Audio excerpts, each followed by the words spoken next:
Hello.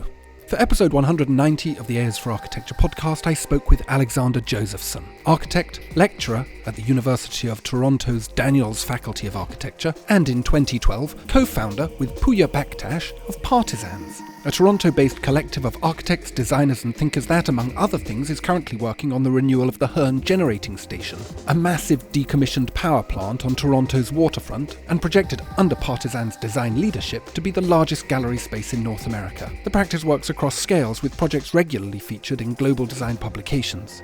Alex also founded Cumulus, a tech startup that provides an immersive digital archive of photographs, videos and files in a memory cloud that clients can share with loved ones. A sort of archive of the virtual, a digital ossuary, if you will. For an architect, this is perhaps the ultimate Latourian-turn, if you know what I mean. A is for Architecture, a podcast about architecture, buildings, urban culture and space. Hello and welcome to another new episode of the Airs for Architecture podcast. I'm delighted to be talking today to Canadian architect, entrepreneur, which I think we'll get onto, provocateur, I think you were described as in one place on the internet, Alex Josephson of PARTISANS and Cumulus. I don't know which firm you most clearly identify with, Alex, but maybe again we can get to that. Thanks ever so much for joining me. Thanks for the lovely intro, Ambrose. Who are you, though? Who am I? Yeah. Why? Because I'm not a monastic architect that just sits in the corner doing that same thing over and over and over again and selling it around the world at the highest bidder. That's right. It's so confusing, isn't it? That's exactly right. So you've got this very interesting practice, which is multiple in its identities. It's difficult to pin down. It's very creative. Well, it's good to be hard to pin down, I think, in this day and age. Yeah. Otherwise, you'd be a foregone conclusion in an era of extraordinary change and uncertainty. But it must make securing sizable work much more complicated. There must be something in big clients that goes, these people are easy to define. We can define them to our funders. You know, it's interesting you say that. I really don't. Every day I pinch myself. I'm like, where's the next job going to come from? I'm so worried. And somehow, some way, our studio has attracted like-minded people who have a cause to defend or charge after, values, obviously ambitions that are aesthetically arresting and beautiful. But I pinch myself. I said earlier, it's just I'm scared about where the next job's going to come from, but somehow we just get them, whether it's an RFP that we're invited to, or we compete for something that we really believe in, whether it's a memorial or a performing arts center or a master plan.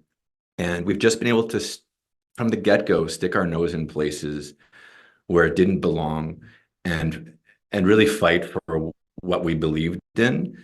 And yes, it means not rooting to the mean. It means sometimes coming across brash or radical. But in this day and age, when everybody's just sort of pandering to the power structures and wealth structures that exist, that has value. Yeah, 99.9% of people or clients will say, you know what, that's not for us. But that's fine too. I'm not here to deliver a commodified approach to branding or form. We created PARTISANS to fight for a sort of freedom in design. I didn't name it Alex Josephson Inc. At the time, it would have been funny with my co-founder. It would have been PB&J, like peanut butter and jam, as the. We were like, oh, that'd be kind of funny and ironic, but again, it would still be egotistical. Whereas, we gravitated to this, the power of addressing politics and in architecture, and that has driven people towards us, and it has driven those who aren't aligned away from us. And I think that's okay. That's fine with me. Yeah. I want to go back to the beginning, though. How do you get to architecture in the first place? Is there Yeah, I mean that's an embarrassing story. Yeah. I want it all the way back. Is there architecture in the family, or was this something? Oh no. Is there architecture in your family? I didn't ask that when we met earlier. No, my father was a theatre designer. Oh, close enough though. Yeah, exactly. If you take it, if you approach architecture as a social art Yes. and architecture as social objects, then theatre kind of aligns. And I do fall back on that. But yours, nothing like I'll this? add that to our dogma, architecture as a social act, or architectural. I think that the way you define theater design is the way we should define architecture. It's funny, Cornell has a great theater design uh, program within their architecture school. Do you know about that? No. Yeah, it's this storied place. At one point, I thought of applying to it. Um, but no, you asked about how it all started, and everybody has their circumstance. I'm fortunate, grew up in Canada in a very wonderful place, Toronto. This is really like, Canada is in a moment. This is a country that's always stood up for a kind of promise to the individual, but with a collective consciousness. And um, to be born in Toronto to parents who are educated um, is a huge advantage, obviously, but it's also a disadvantage in architecture because you're really like an island. You're isolated. The noise from the United States is very loud. You're not accepted in Europe. Canadians are very provincial in a certain sense. We tend to eat our young when it comes to the arts and architecture, but it's a special place still. And um, I was always obsessed with. I know this is sort of trivial and kind of cliched, but I loved Lego. I loved building things and using my hands. My father was handy, and he always taught me to be handy. There were tools everywhere in the house. Got lots of injuries as a kid, but I had, every kid has a sort of trajectory, things they're good at, things they're not. Being a new father, I kind of understand it, but I was very visual. I used my hands. I drew a lot. And my mother had briefly attended Parsons, and she was a great draftswoman. She wanted to be an interior designer, but left that to take care of her dying mother. And my father loved art.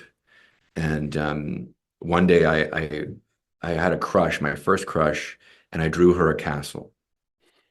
And it always comes down to love. What do? You do it for love. And in a way, it's kind of funny. Like, I drew a castle for this lady at 7 years old or something, and someone said, "Oh, do you know who draws buildings?" And I was like, "No, of course not. An architect." And that word sounded so long and complicated and beautiful and interesting to an 8-year-old like me. And I started to get curious. And then I found out that no one in my milieu wanted to be an architect. There were no architects who are my family or friends, family friends. No one was an architect. So it felt kind of like, oh, this is kind of rare. This is special. This is beautiful. No one wants to do this. This is my own space. It doesn't matter if I'm not great at those other things in school right now. I can focus on this. It's beautiful. But it was also rebellious. No one wanted me to be an architect. And no one in Canada really encouraged, I shouldn't say nobody in Canada. Of course, there's people who encourage people to be architects, but in the milieu I grew up in, it was not encouraged. And so this was my rebellion. Becoming an architect was my form of rebellion. Some kids do drugs, some kids go to raves, some kids go into music. There's different forms of rebellion, right? Architecture was my rebellion because everybody warned me not to be an architect. So that's the story in like a long-winded way. It's psychological, to your point. Yeah. No, I think it's a very elegant expression. Where did you study? I'm like a mutt, so I started at the University of Waterloo in Canada, and this kind of will go full circle. You'll see where this starts. So Waterloo is the MIT of Canada. It's where JavaScript was invented, amongst other things. BlackBerry was the largest spin-off from the university. It had buildings all over the campus. So the first smartphones were developed at Waterloo. Well, the first widely adopted smartphones were developed at Waterloo. So I started there And after the first year, I realized I was just like, I can't learn about architecture on a kind of mediocre, brutalist campus in the middle of nowhere, 2 hours west of Toronto in Canada. And so I basically, for 10 years, absconded and figured out how to get credit at Waterloo, sometimes coming back. But first Paris to do some courses in Paris, and then ending up doing my undergraduate in Rome at Waterloo and my graduate studies at the University of Waterloo in Rome as well. I moved to Rome for about 6 years and moved back to Toronto for a brief period of time to get the technical courses I needed to get a degree. But I was doing all of the design-based work in Italy.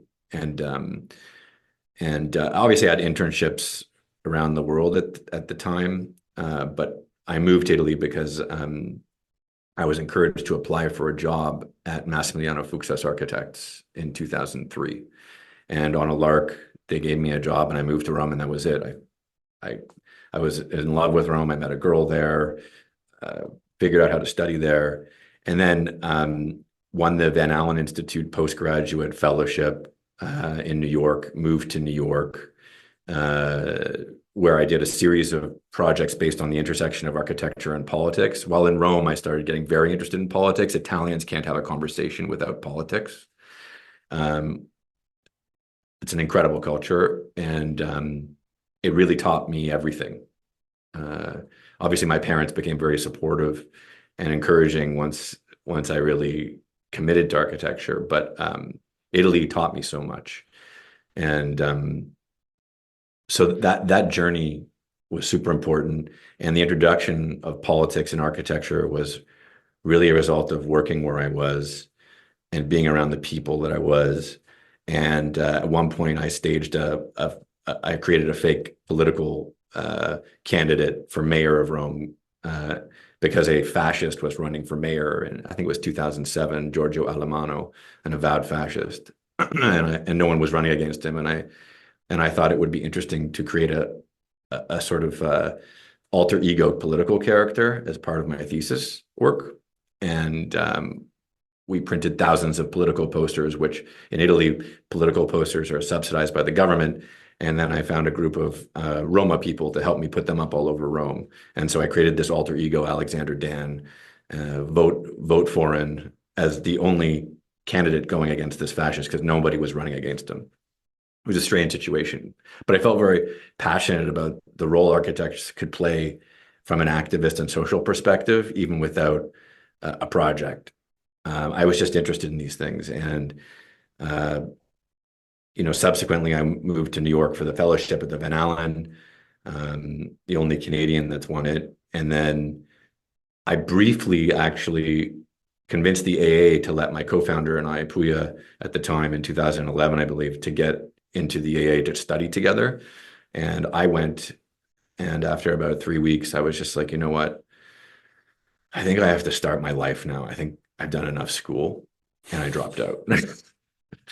Not that the AA isn't amazing. It is. It's probably the most rigorous place in the world, but I just needed to start my life. There was a building boom happening in Toronto, and I felt like that was an opportunity, and I took it. And so I moved home and started Partisans in 2000. Well, didn't really have a name and didn't incorporate until 2013, but that's kind of like the journey, as I would say, in a nutshell. And so Partisans comes out of this, well, it seems to me, and you can correct me if I'm wrong, comes out of this idea of architecture as a potentially political project. It is a political project, disguised in a kind of like stylism. Right now, we teach people to be these sort of stylists and lifestylists. You go to school, you become a character, you sell that as a brand, and you may, out of one in 100,000 architecture graduates, gets to experience this level of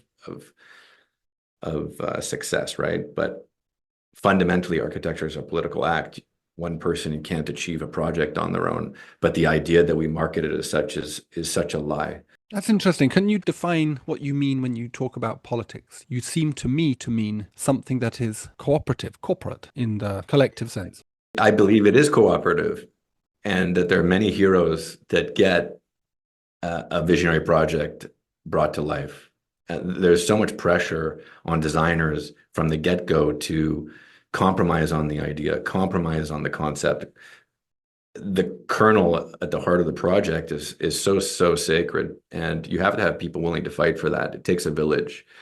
And also, like having spent time in Paris and learning about the impact that people like Daniel Cohn-Bendit and the rest of the activists in the 60s and the writers from the 50s as well, Guy Debord, for example. I just became obsessed. Maybe it's nostalgic in a kind of cute way with their writings and the people associated with those revolutions socially, but also the architectures associated with those thinkers. And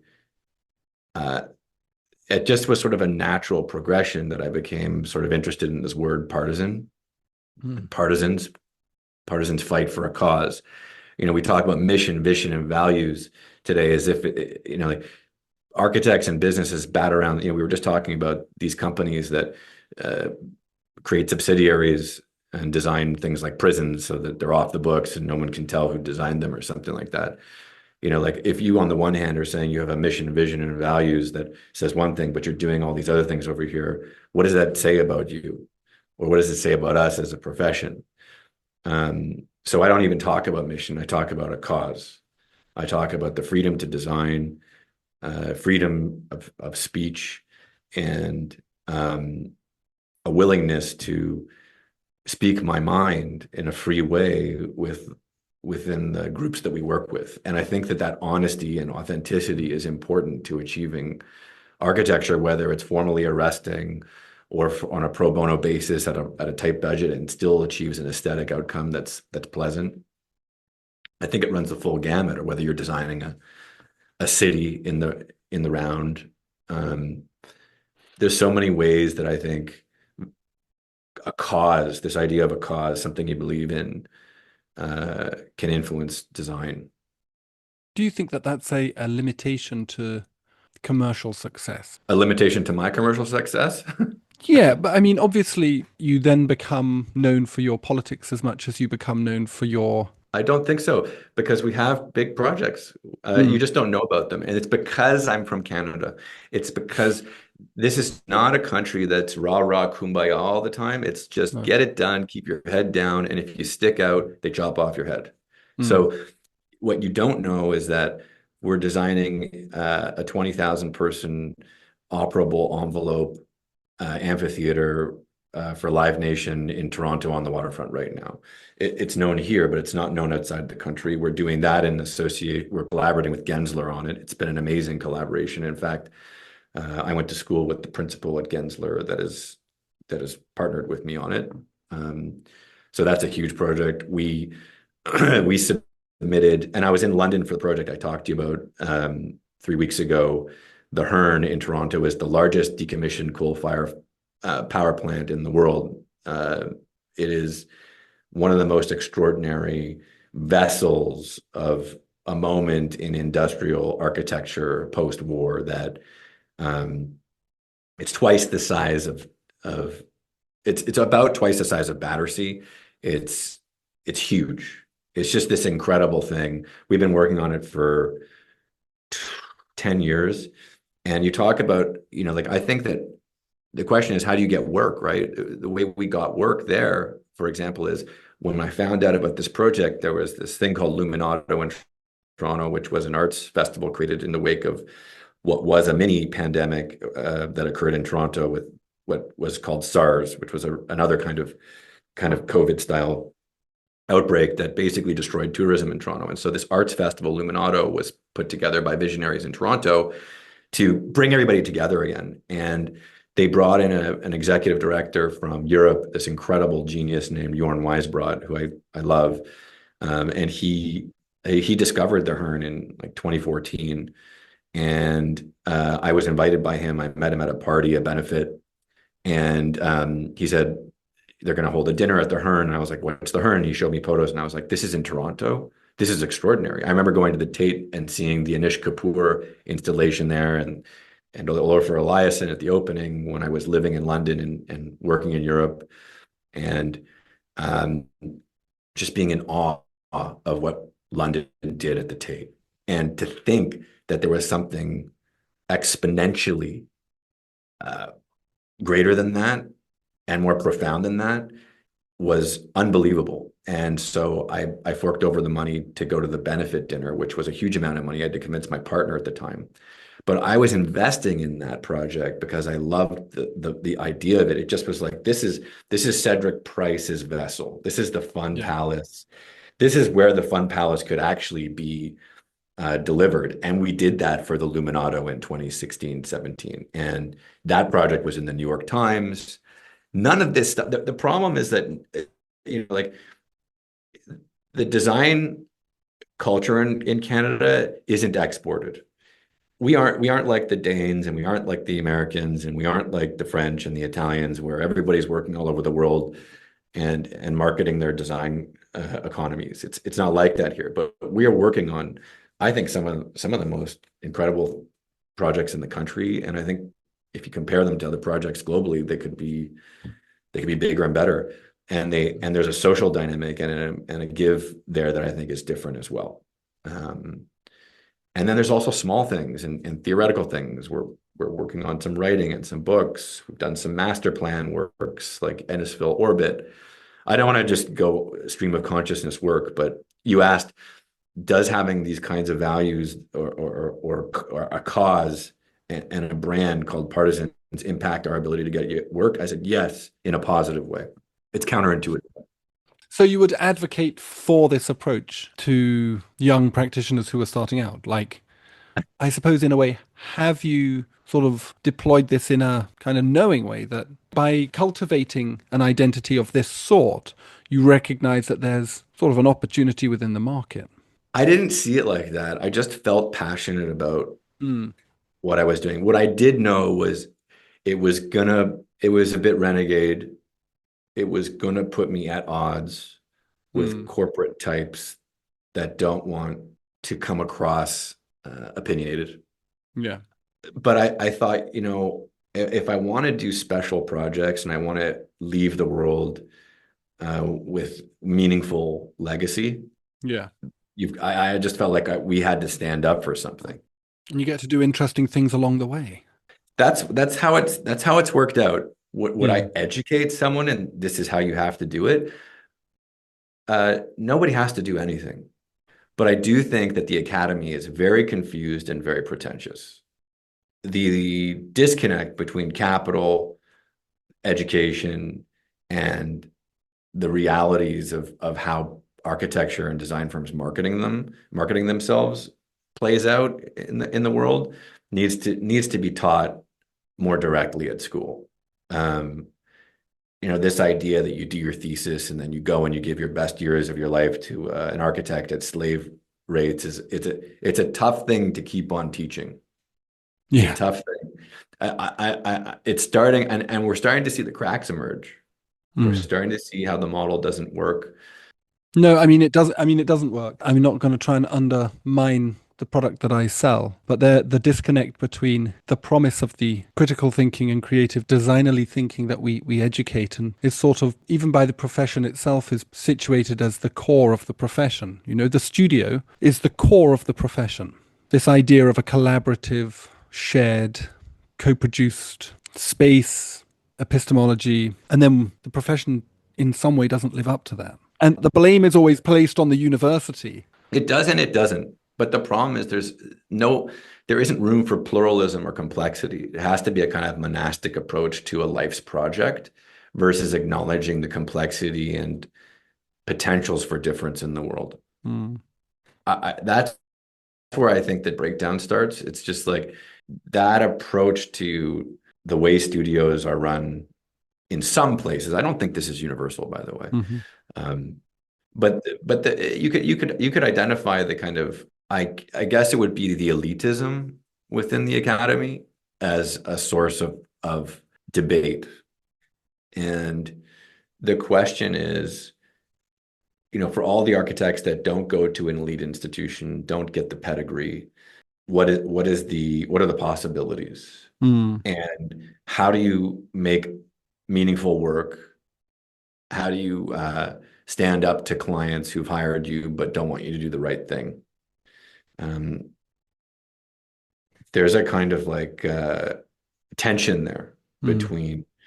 between I think all of architects and the world of people that end up hiring architects. But I think another point is just teaching people who study architecture that there's different ways to impact architecture and be involved in architecture that don't involve necessarily working for a firm or starting your own firm. There are other ways that you can apply design, apply the learnings of the very rare spatial acuity you get from an architectural education, and it runs the full gamut from people who've started, construction technology companies, different kind of software, politicians. Gosh, if there were more architects in politics, I think the world would be a much better place. I agree. I looked up online recently how many members of the British government have been architects. It's, over the years, vanishingly small number. Vanishingly small. And it's because we're all taught that we should, the highest calling of an architect is this guru that slaves away, well, not slaves away, but a guru dedicated to an aesthetic project and a style that he or she brings into the world, and then by the graces of fortune and God, whatever, however you want to phrase it, is then accepted as one of the exponents in the profession and builds work all over the world. Mm. And I think we can be so much more than that. And I think that the profession would benefit enormously if it broadened its understanding of its impacts. But it also produces, as a consequence, or preferences, rather, people who are independently wealthy. So you have this kind of proposition that we need to diversify architectural practice. But really, to achieve that status, you have to have kind of generational wealth to fall back on. Resources. Yeah, you have to have resources. And to come back to what we were talking about just before we started recording, this becomes very anti-commercial in the way that architecture positions itself. It's almost slightly embarrassing that we have to charge for it at all. Which is really problematic when you're dealing with, as I do, teaching students from non-traditional backgrounds who, they're here for a job. They're here because they want to be professionals. I have lost so much work by being expensive. Mm-hmm. They accuse me here of being the most expensive architect in the city. And maybe I am. And shame on the rest of the architects here for charging so little for their expertise. Yeah. And shame on them. It is astonishing what some of the architects in Toronto are charging. They're buying work. It's anti-competitive behavior, and it's antithetical to the values and the oaths that you don't really take ever when you become a professional architect, but that you owe to the profession that you spent 10 years studying. And the practice that's happening right now, I'm seeing it more and more. And it's not sustainable. Anyway, we architects talk about saving the world and being sustainable, and yet at the same time doing things like buying projects or charging rates that simply aren't sustainable, or not differentiating between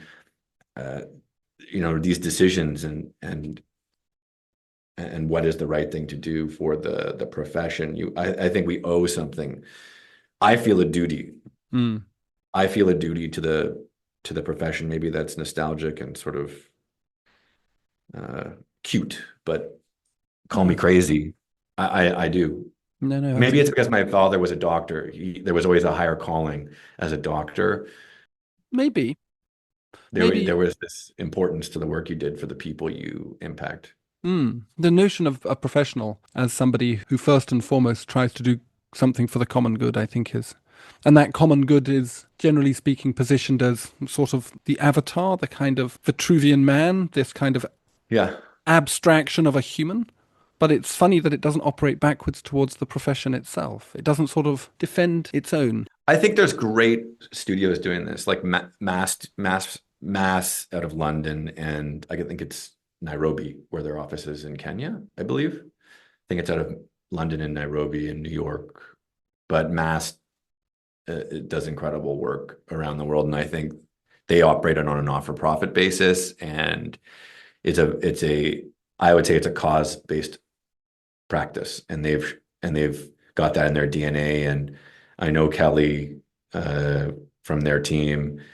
I don't know their other partners, but I love their work. I think there's lots of studios that are making huge impact, but also delivering arrestingly beautiful projects and very clever projects, ones that you go, God damn, I wish I thought about that. Like that's the ultimate, right? When you look at someone else's work and you go, wow, I really wish that I had thought about that. That's very clever. And then, wow, they really delivered that concept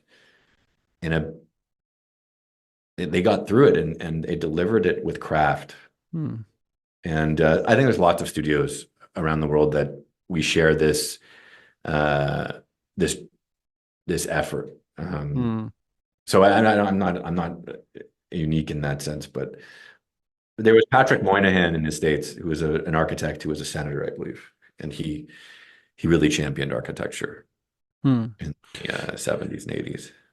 Do you think that the shape of your practice, so Partisans obviously speaks to an idea of a collective and this notion of architecture as profoundly and fundamentally disruptive political act, and the shape of your practice itself, the way that you've organized the practice, seems to me to be a kind of idea of the collective. It is. And the way we've set it up is it's able to phase between hierarchical structure and to completely flat ideas-based meritocracies.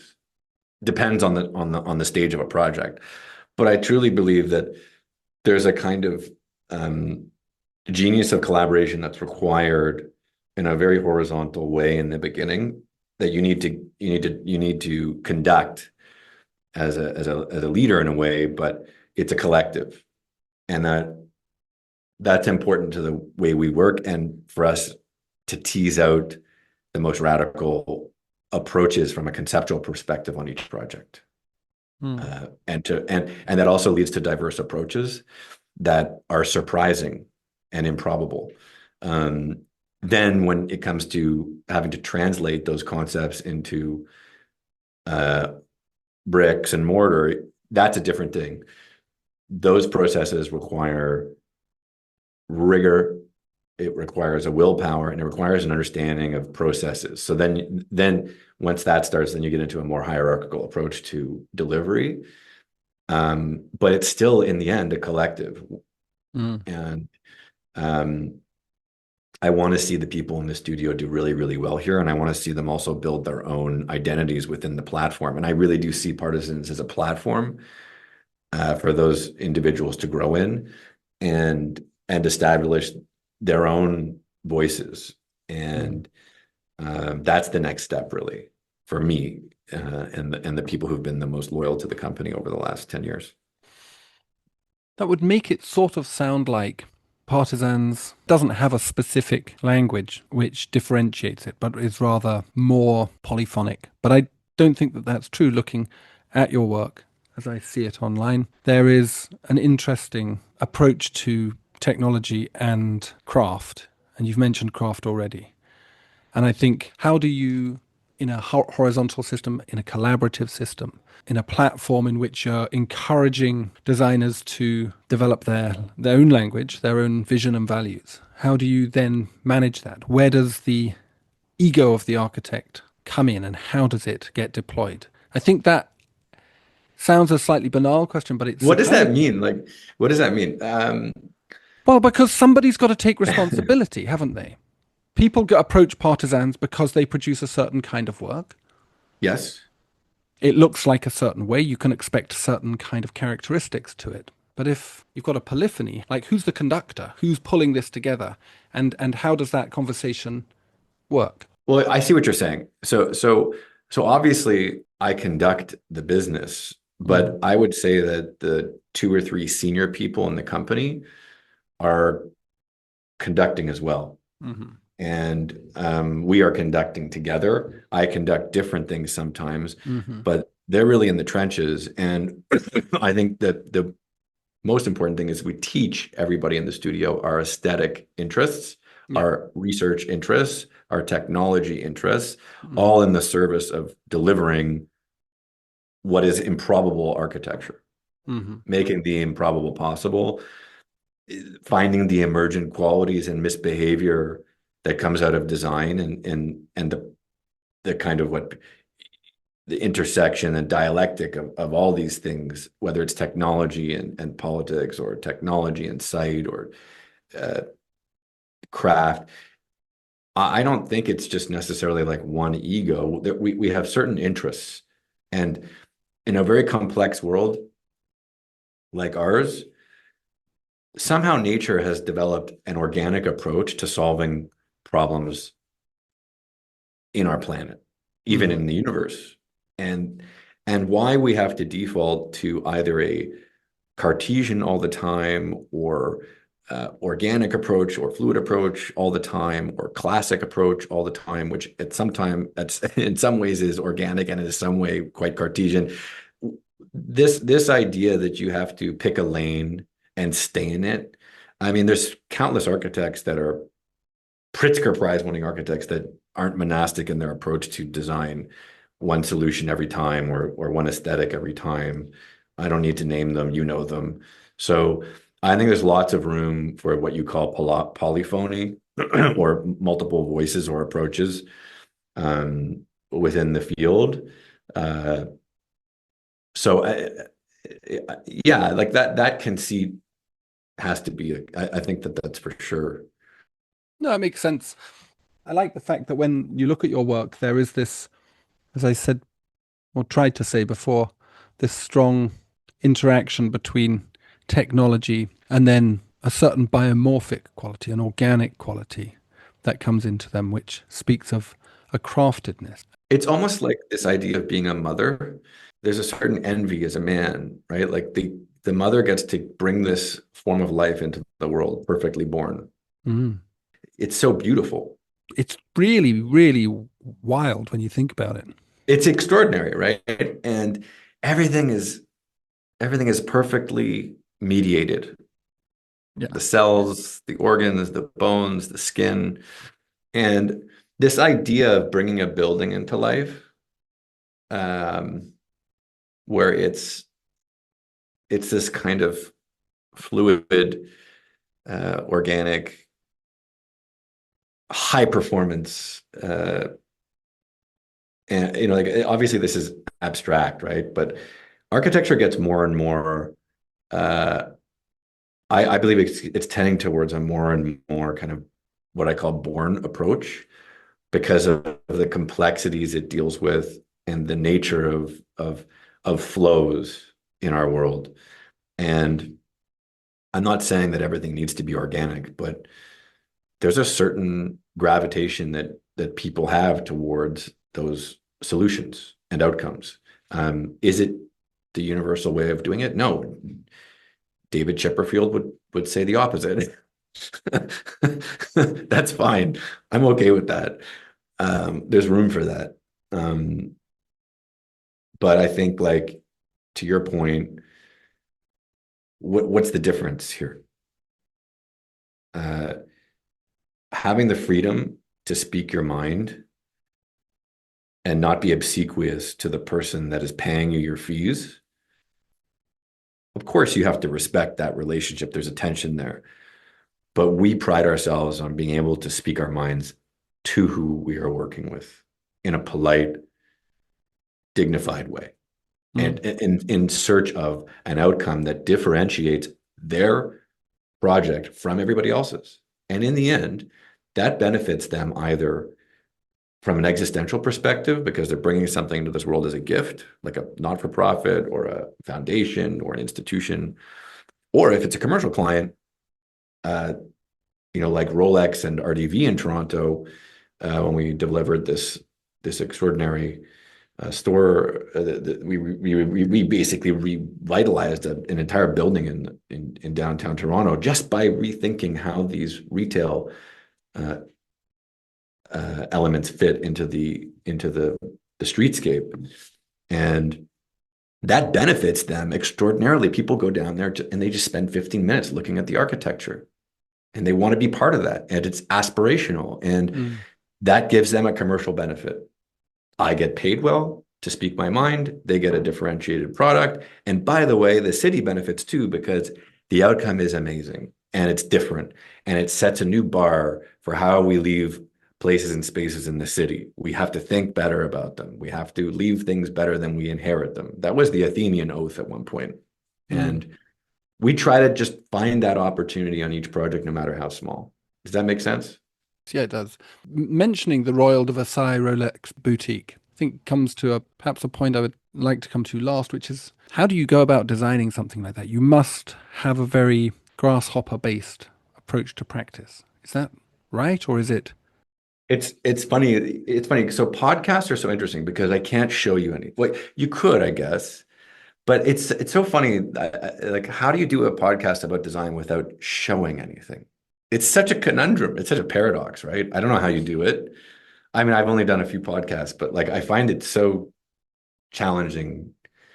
But it truly does begin with a sketch. It doesn't begin with Grasshopper. It doesn't begin with Sub D. It doesn't begin with AI. It begins with an idea and it is sketched or it's written. And then in the context of that, the building that was there and my growing up, my father had a kind of like not a flashy Rolex, but just a stainless steel. I think it was a day date or something like this with the Cyclops. So it was Rolex Oyster with the Cyclops day on it, and I always thought that was so cool. The magnifying lens on the watch, and between the context and the magnifying lens, and the qualities of the organic nature of the links of a watch on a Rolex, we are able to develop that facade, and then we collaborated on the texturing of it based on the kind of bezel and face dial designs that watch design and history have a long kind of obsession with. So the collaboration with my friend Arturo Tedeschi on the texturing of it was so much fun, and that came into it in the end, but it didn't begin with it. And I think it's about searching for the best possible outcome. I had to browbeat the stone manufacturer because here in Toronto, these Irish guys, lovely people, some of the best craftsmen I've ever met. And they were like, "Why do you want this texture?" They tried to convince the client that they shouldn't do the texture. I was like, "That's the movement of your CNC bit over limestone. It's stunning. It's beautiful. It's so true and authentic to your craft. Why are you fighting me on this?" So it's like, it doesn't start with Grasshopper. It starts with an idea. It starts with a context. It's complicated. There's histories. There's a memory involved of my father and his watch, which he bought used in 1970 or something like this when there's all these histories that go into all projects. And the question is, are we truthful and honest about them? That's my truth about that project. And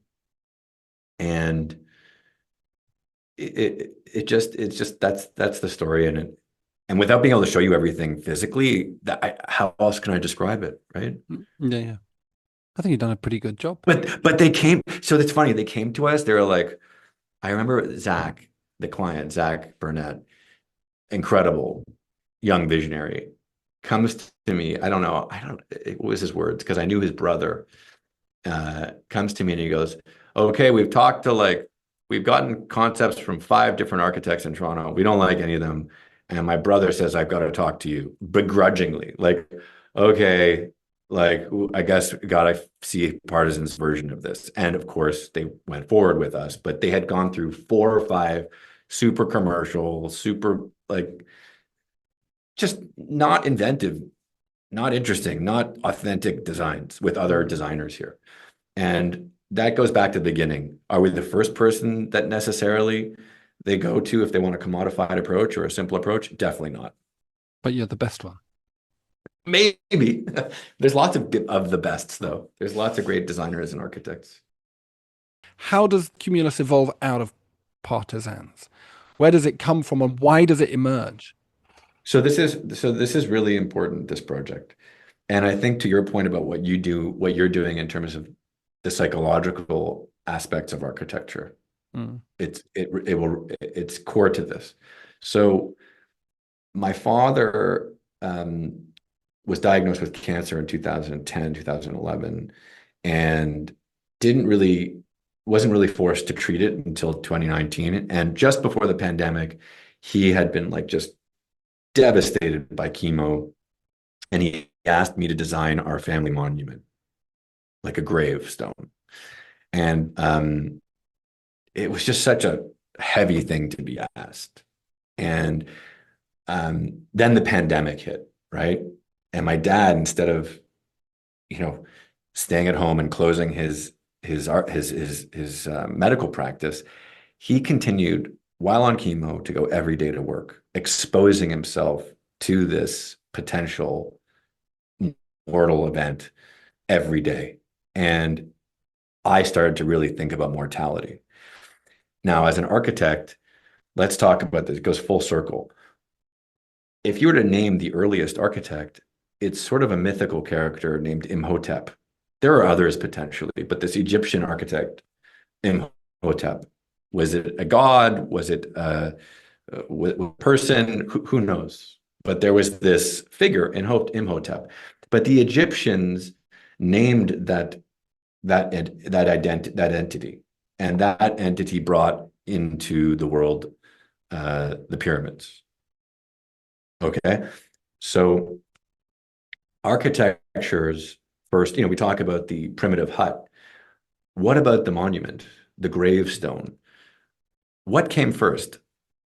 What came first? It's interesting. Did we live in caves? Did we live in the wild? What were we marking our dead with something before we were domestic? It's an interesting question. And it goes back to Logier, right? Like what is the primal architectural project? Mm. Is it the home or is it the monument? Mm. And so I was sort of struck with this commission from my father. And then my uncle started sending me these articles about his achievements in life. And like everybody's a micro celebrity in their own little niche, right? like let alone architects. He was an optometrist. And sending me these emails like, Alex, this is one for the family album. And I'm like, how did I become the family archivist? I've already got enough stress. I got a business. It's architecture. I was teaching, I became suddenly the de facto out of six of my generation in my family. I was the archivist all of a sudden. And I was like, what am I going to do with all this? And we started thinking about how maybe the solution to this, because it's all digital, our legacies, everything's trapped on our phones now. All of our experiences, we don't make albums, we don't write letters, we write emails, we write notes. It's a very digital legacy now. There's not a lot of artifacts anymore. And the question was, how do you memorialize all of that? And so this idea of a digital cemetery, a digital monument, came to my mind, and I started designing this as a kind of cloud, an immersive experience of these memories in their different formats and media. And we're using parametric and generative design in architecture to create a very poetic, solemn experience around all these memories and that we have trapped on our devices and that absolutely don't belong on big tech. Right, like this idea of memorializing someone on Instagram or Facebook or X, these toxic environments of quote unquote free speech. No place to memorialize someone, and so that's where this started. And then my wife was like, "Couldn't the whole world benefit from this?" And that's when basically I had started. She said, "Listen, like, why don't you write me a deck?" Create a deck because my wife is in venture capital, and basically I started pitching tech investors in the United States and Canada to do this. But I was also encouraged by a dear friend of mine who is a real estate developer in Toronto who never hired me, but always loved our work. And he said, "What are you doing to bring architecture into the 21st century, technology-wise?" And so everything was kind of coming together, telling me my father and his desire for a monument, this developer saying I need to think about the digital future of architecture, my wife saying this is a good idea for the world, and then me saying, okay, I'm going to jump into this ocean of tech as a designer and try and solve for memorialization digitally by leveraging the technology and craft of architecture. And that's how Cumulus started. And we've launched now in the United States across dozens of funeral homes and cemeteries. And we have an online desktop platform as well as a fully functional mobile app as well. It's called Cumulus.world, and the Cumulus companion app on your phone. You can get a free version of it and you can try it. But this is also me trying to find prosperity for my studio, my collective, through entrepreneurship. How do I build future value? If Cumulus can become something valuable, it's something that I can build equity in as part of Partisans and help create prosperity for not just me, but the people who are dedicating their lives potentially to the company. And that's a very different offering than Norman Foster's or Bjarke Ingels. So the story of Cumulus is so core to like it's so grave to me, it's so important to me personally. And my father survived, and it's an amazing story in that sense because I built it at his hospital bedside in 2022 when he was in the hospital for 10 months. He eventually got COVID, had to be intubated, and I built and designed and worked for Cumulus and Partisans at his bedside in the hospital. So that's the story of Cumulus, and I think it's a testament to whether it becomes a financial success or not. We're launching in many places right now. All indications are we'll do well with it, but it's my effort to go beyond the bricks and mortar and to provide an experience and something to the world that will better and provide a solution to a problem that we all have to face, which is our mortality. Do you feel particularly like your practice is fundamentally Canadian? Do you have that desire to embed your practice in the social and cultural language of Toronto, or do you see yourself more within an international milieu? Is that where you would prefer to be seen and understood? And I guess that's a difficult question to answer, particularly in and around commercial work, because my guess is commercial clients tend not to preference that. I don't know about that. I think commercial clients have obsessions with all sorts of marketed things in architecture and design. Like we hired an Italian, or we hired this Danish firm. I think there's lots of companies that are actually obsessed with the identity politics within architecture. I think it drives more work than you would. I think it drives more work than you would think. But yes, to answer your question, I am absolutely Canadian. I think it brings a different view of the world and the way we work, a connection and understanding of how to translate these kinds of ideas and contradictions into authentic materials in ways that I believe are part of the Canadian zeitgeist. I also believe that at this moment in time around the world, Canadians occupy a unique position geopolitically as well as just socially. We have our values. We've made them clear globally. The country is evolving in very interesting ways right now that I think are very exciting. And our views are different. And I think the world has lots to learn from us and our approach. So yes, I'm absolutely Canadian, but I have an international education. And I think that's a huge honor. I was very lucky to have that, and spending time in many different places, learning about design, learning about culture, informs my approach, but the lens is certainly my identity, which is a Canadian, and the world has yet to hear from us, but the world will hear from us.